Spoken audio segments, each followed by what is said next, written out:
taught music. The story is a story of a civil war.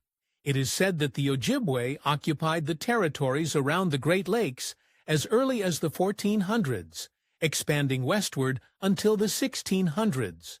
They were the largest and most powerful of all the tribes inhabiting the Great Lakes regions of North America, and their spiritual version of their history is nothing short of incredible. Generations of oral history tell us that it all started when 7 great megas, or spirit beings, appeared to them in the Wabanaki, land of the dawn, to teach them the right way of life. One of the megas was too spiritually powerful and killed the people in the Wabanaki when they were in its presence. The 6 others stayed to teach, while one returned to the ocean. Before the 6 megas returned to the ocean as well, they created something within the tribe that would make them stronger. The 6 megas separated the group into 5 individual clans, known as totem or totem, symbolized by animals: the bullhead, the echo-maker, or crane, the pintail duck, the tender, or bear, and the little moose. Once the clans were established, the megas left, but not long after, one of them returned with a stark warning.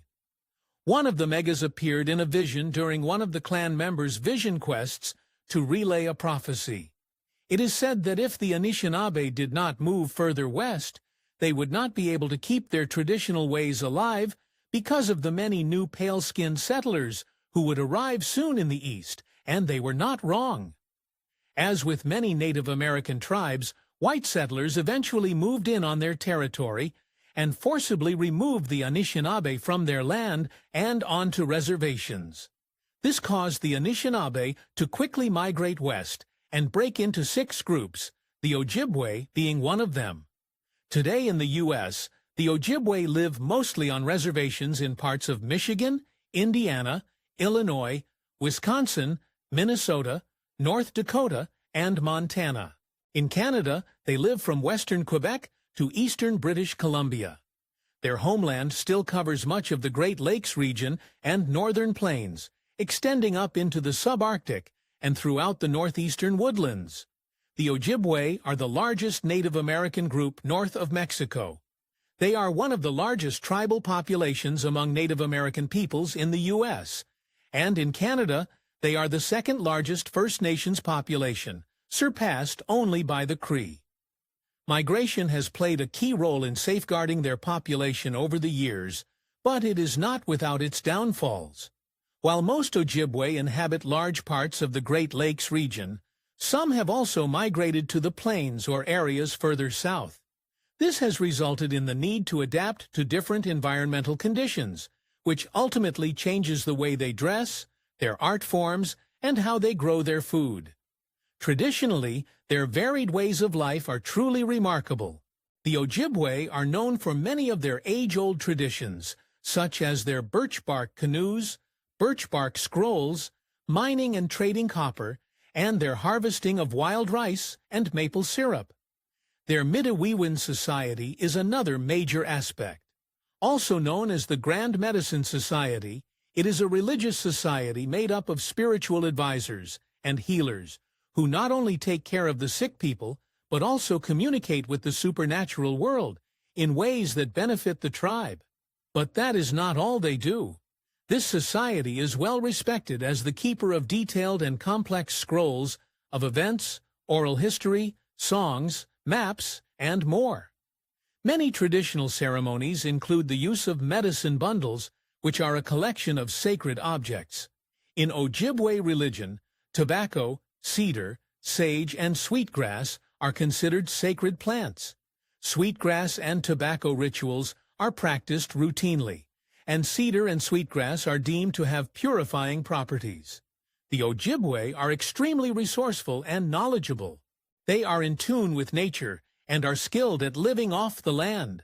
Historically, the Ojibwe lived in a settled, as opposed to nomadic lifestyle, relying on fishing, hunting, and cultivation for food.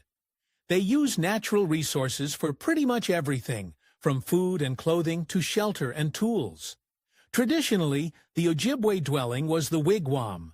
It was either a domed lodge or a pointed lodge, made of birch bark, juniper bark, and willow saplings. However, in the modern era, they look a little different. Today, most of the Ojibwe live in modern housing, but traditional structures are still used for special sites and events. While their culture has evolved a lot over the years, not every aspect of it has been modernized. The traditional Native American diet was seasonally dependent on fishing, hunting, foraging, and farming of produce and grains, particularly wild rice, beans, squash, corn, and potatoes. They foraged for berries and cherries, and they hunted for deer, beaver, moose, goose, duck, rabbit, and bear. And they had one particular sweet treat that helped give variety to their dishes.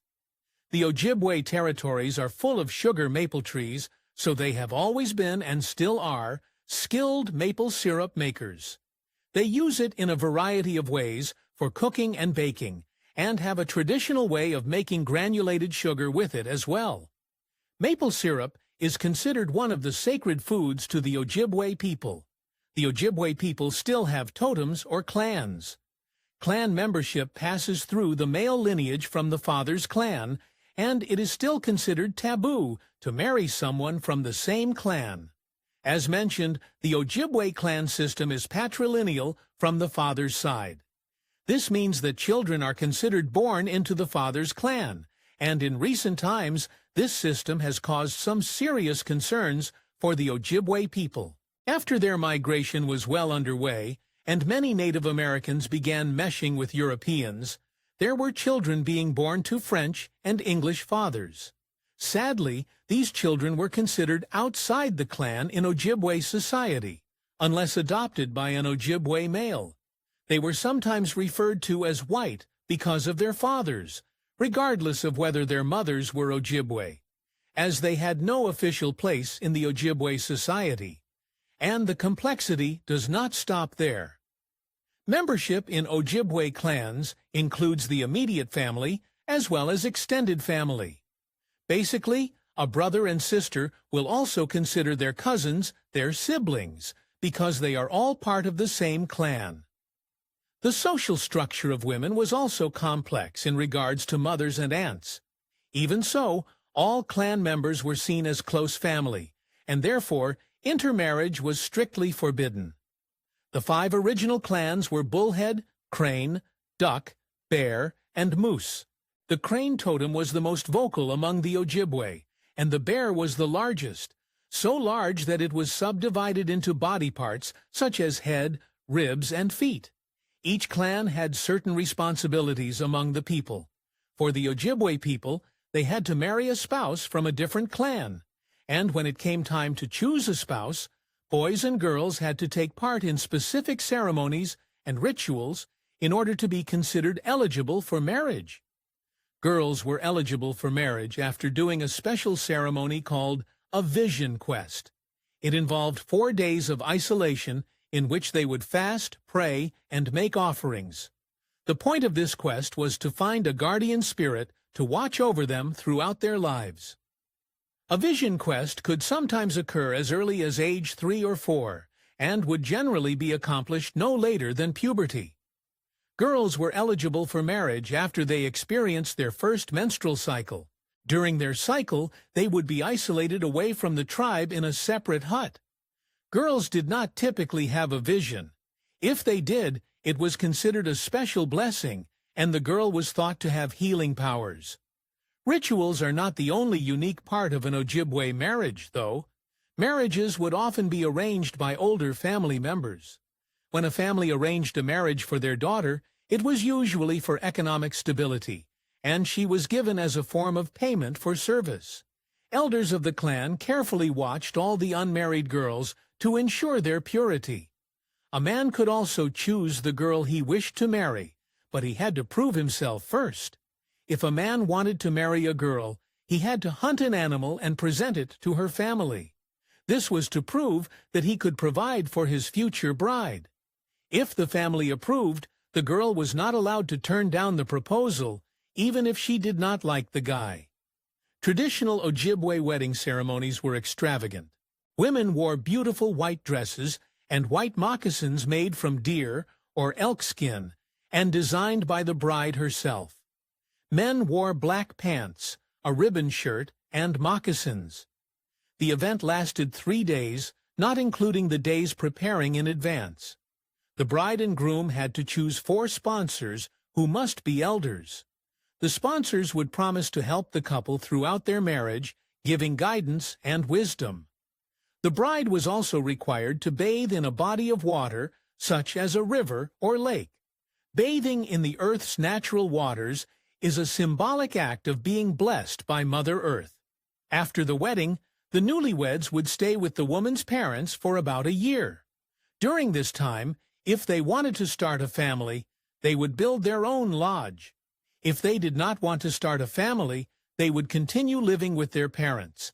And while there was not any honeymoon, the couple was given plenty of time alone. A woman is regarded as mature and responsible once she is married. Regardless of her age, she becomes responsible for cooking, cleaning, making baskets, drying out meats, harvesting food, and foraging berries. She is also responsible for childcare and overall family welfare. Once a man is married, he becomes responsible for providing a good livelihood for his new family.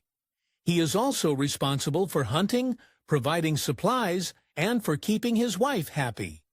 Their traditional tribal views of marriage can often be seen as atypical, and for one specific reason. In many indigenous tribes around the world, there is great importance put on men, with women often being less than. However, Ojibwe marriages do not follow suit.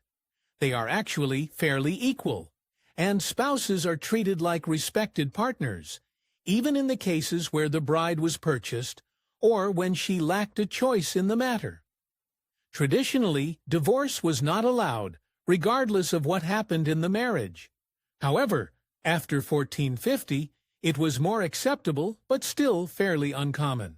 In order to get a divorce, the sacred marriage blanket had to be divided, but then the reason for the divorce would decide what is next. If a man was disloyal in his marriage, traditionally the women of the tribe would group together and viciously and publicly whip him. If a woman was disloyal, her possessions were taken away, and she would be publicly shamed and snubbed by the tribe, which would ultimately brand her with a symbolic scarlet letter. The journey to the land of happiness where the dead reside takes 4 days, which is why it is important to get them on their way as soon as possible. In order for the spirit to embark on this journey, the body has to be prepared first. As you can imagine, this process must happen quickly, but it also has to be done properly. If the body cannot be buried the same day, guests and medicine men had to stay with the body and the family to help them mourn, while also singing songs and dancing throughout the night. Once the preparations were complete, the body would be placed in a rather interesting position. When a body was ready to be buried, it would be placed in an inflexed position, with their knees towards their chest. They then bury the body in a short grave and top it with a burial mound made of earth and stone. Many would put a spirit house over each mound. A historical burial mound would typically have a wooden marker inscribed with the person's clan sign. After the burial, a fire is lit and kept lit, and food is placed at the burial site to help nourish the spirit on its 4-day journey. The food will be refreshed daily for the full 4 days, but it does not end there. Much like modern-day funeral practices, the family still gets together to celebrate the life lost. Usually, this takes place after the 4 days to celebrate the successful journey of their loved one. A large feast is held by the medicine man, and items are then exchanged. The deceased person's belongings are given away to other tribal members and family. The people chosen to receive those belongings are then required to trade in a new piece of clothing, which would be turned into a bundle. This bundle of new clothing, along with a large prepared meal, is then given to the closest relative, but they do not keep it for themselves. That person then divides the new clothing and gives it to other people they feel are worthy. Over the years, the Ojibwe fought countless land battles with their enemies, and by the end of the 18th century, they controlled nearly all of present-day Michigan, northern Wisconsin, and Minnesota, including most of the Red River area. They also controlled the entire northern shores of Lake Huron and Superior on the Canadian side, extending westward to the Turtle Mountains of North Dakota. But their victories did not last forever. The Ojibwe had a long-standing alliance with the French, and so they sided with them during the 7 Years' War, but when they lost, France was forced to cede its land claims to Britain, which then resulted in Pontiac's War, where various Native American tribes fought to drive British soldiers out of the region. Ultimately, though, they lost, and had to adjust to British colonial rule. The Ojibwe saw themselves as allies and not subordinates. Various tribes fighting with United States forces provided them with their most effective light troops, while the British needed indigenous allies to compensate for their numerical inferiority. While some treaties existed to keep peace, the ultimate goal of U.S. officials was to essentially remove them from their land, and they did not give up. By the late 1840s, government officials in Washington began efforts to remove the Lake Superior Ojibwe people from their homeland. Officials had treaty payments changed to a place in Minnesota, which would require a journey of 150 miles by canoe and on foot. The result was horrifying. Though the Ojibwe people did not stand a chance, they were unable to provide for themselves and were not given anything to supplement. They were cold, hungry, sick, and hurt, and over 400 people perished as a result. Chief Buffalo showed up in Washington with a petition, along with a long list of public supporters. The outrage that occurred after the Sandy Lake tragedy increased Ojibwe resistance to removal, and the bands effectively gained widespread public support. With all this, President Fillmore was backed into a corner. President Fillmore announced that the removal order would be canceled, and that another treaty would establish permanent reservations for the Ojibwe in Wisconsin. The Wisconsin Ojibwe's greatest victory in reclaiming their treaty-reserved rights came in 1983, when the federal courts affirmed that the two treaties guaranteed Wisconsin's Ojibwe rights to hunt and fish on the land they ceded to the United States. The state of Wisconsin really did not want the Ojibwe people to live off their own land, and tried desperately to challenge the court's decision. They went as far as offering millions of dollars to the Ojibwe people to relinquish their treaty rights, but they did not give in. In Canada, the British agreed to many land cession treaties made with the Ojibwe, providing rights for continued hunting, fishing, and gathering of natural resources after land sales. Treaties in both Canada and the U.S. continue to be discussed and adjusted even today, as many are vague and difficult to apply in modern times. Many rituals and ceremonies are still practiced, and clan memberships continue to take a traditional lineage, keeping strength in their community. That wraps up this journey. Thanks for watching Splash Travels. Like and subscribe to uncover more of the world's best-kept secrets. And do not forget to dive into even more fascinating facts on our main page, Factinate.